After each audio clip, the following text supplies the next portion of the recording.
இன்றைக்கு நாம் தியானிக்க இருக்கிற வசனம் சங்கீதம் 139 அதிகாரம் 24வது வசனம். வேதனை உண்டாக்கும் வழி என்னிடத்தில் உண்டோ என்று பார்த்து நித்திய வழியிலே என்னை நடத்தும். இங்கே தாவீது தேவனிடத்தில் கேட்குறாரு, என்னிடத்துல ஏதாவது வேதனை உண்டாக்குற வழி இருந்தால் அது என்னை விட்டு நீங்கும்படியாக என்னை நித்திய வழியிலே என்னை நடத்துங்கப்பான்னு கேட்குறாரு. ஏன்னா தேவனே என்னை ஆராய்ந்து என் இருதயத்தை அறிந்து கொள்ளும். அப்போ அந்த வேதனை உண்டாக்குற வழி இருக்குன்னா தேவன் நம் இருதயத்தை ஆராய்ந்து பார்ப்பார் இல்லையா? அதுதான் தாவீது கேட்குறாரு, என் இருதயத்தை ஆராய்ந்து அறிந்து கொள்ளும், என்னை சோதித்து என் சிந்தனைகளை எல்லாம் அறிந்து கொள்ளும். அப்படி வேதனை உண்டாக்குகிற வழி என்னிடத்துல இருந்ததுன்னா என் இருதயத்தையும் சிந்தனையும் நீங்கள் அறிந்து கொள்ளுங்கப்பான்னு சொல்கிறார். ஏன்னா நான் உமக்கு பிரியமானதை செய்ய எனக்கு போதித்தருளும்னு அதே சங்கீதம் 143 அதிகாரம் 10ஆம் வசனத்தில் பார்க்குறோம்.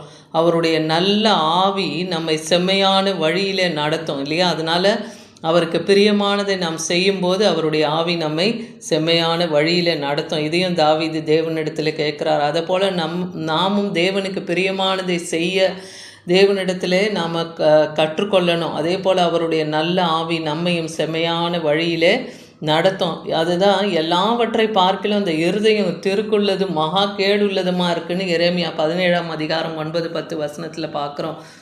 அதனால் அதை அறியத்தக்கவன் யார்? ஏன்னா அது மகா கேடு உள்ளதாக இருக்கு. அதனால் கர்த்தராகிய நானே ஒவ்வொருவனுக்கும் அவனவன் வழிகளுக்கும் செய்கைகளுக்கும்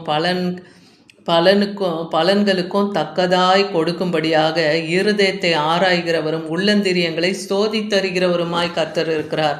அதனால் நீங்கள் ஒன்றையும் குறித்து கவலைப்பட தேவையில்லை. ஏன்னா தேவன் உங்கள் வழிகளை அவர் ஆராய்ந்து அறிந்திருக்கிறார். உங்கள் இருதயத்தை அவர் அறிகிறார். உள்ளந்திரியங்களே அவர் சோதிக்கிற தேவனாக இருக்கிறார். ஏன்னா கர்த்தர் நல்லவரும் உத்தமருமாக இருக்கிறார்னு சங்கீதம் 25:8 பார்க்குறோம். அதனால் பாவிகளுக்கு கூட தேவன் வழியை தெரியப்படுத்துவார். அதனால் சாந்த குணம் உள்ளவர்களாய் நாம் நியாயத்தில் நடந்து சாந்த குணம் உள்ளவர்களுக்கு தமது வழியை அவர் போதிக்கிறார்னு இருக்குது. அப்போது சாந்தத்தோடு அவருடைய வழியில் நாம் நடக்கணும். ஏன்னா அவருடைய நம்ம மத்தேயு 11ஆம் அதிகாரம் 28, 29, 30 வசனத்தில் பார்க்குறோம் இல்லையா? வருத்தப்பட்டு பாரம் சுமக்கிறவர்கள் என்னிடத்தில் வாருங்கள். அவருடைய சுமையை சுமந்து கொள்ள சொல்கிறார் இல்லையா? ஆண்டவராக இயேசு கிறிஸ்துவோடைய சுமை என்ன? அவர் சாந்தமும் மனத்தாழ்மையுமா இருந்தார்னு பார்க்குறோம். அதே போல் அந்த சாந்த குணம் உள்ளவர்களாக எங்களை நியாயத்தில் நடத்துங்கப்பான்னு தாவீது கேட்குறாரு. அப்படி தேவன் அப்படிப்பட்ட சாந்த குணம் உள்ளவர்களுக்கு தன் வழியை தேவன் போதிப்பார். ஏன்னா ஜீவ மார்க்கத்தை எனக்கு தெரியப்படுத்துவீர், உம்முடைய சமூகத்திலே பரிபூர்ண ஆனந்தமும் உம்முடைய வலது பாரிசத்திலே நித்திய பேரின்பமும் உண்டு என்று சங்கீதம் 16:11 சொல்லுகிறதையும் பார்க்குறோம். அவருடைய சமூகத்தில் தான் நமக்கு ஆனந்தமும் பேரின்பமும் உண்டு இல்லையா? நித்தியத்தில் அதை அடையிறதுக்கு தான் இந்த உலகத்தில் நாம் ஓடணும். அதுதான் தேவன் நமக்கு கற்றுக் கொடுப்பார்.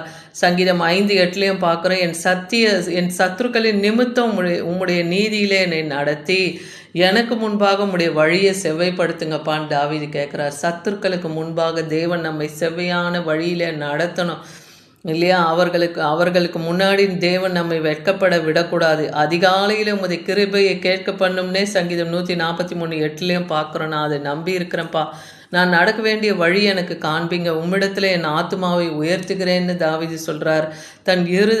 தன் இருதயத்தை நம்புகிறவன் மூடன், ஞானமாய் நடக்கிறவனோ ரட்சிக்கப்படுவான்னே நீதிமொழிகள் 28-26 பார்க்குறோம். அப்போது நம்முடைய இருதயத்தை நாம் நம்பாமல் கர்த்தரை நாம் நம்பணும்.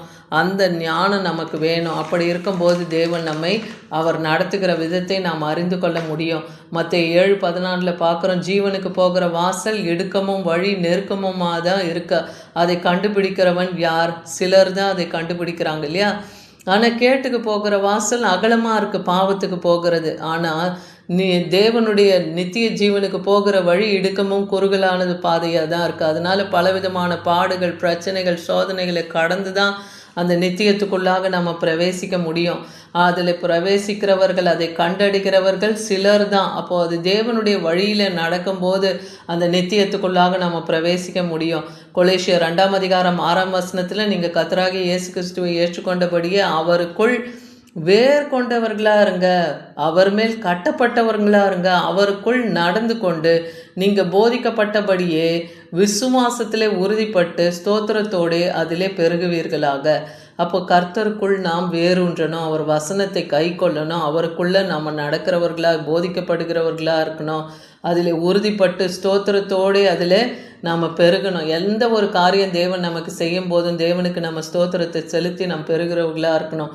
சங்கீதம் 17:3 பார்க்குறோம், நீர் என் இருதயத்தை பரிசோதித்துன்னு தாவீது சொல்கிறார். காலத்தில் அதை நீர் விசாரிக்கிறீர், என்னை புடமிட்டு பார்த்து ஒன்றும் காணாதிருக்கிறீர்.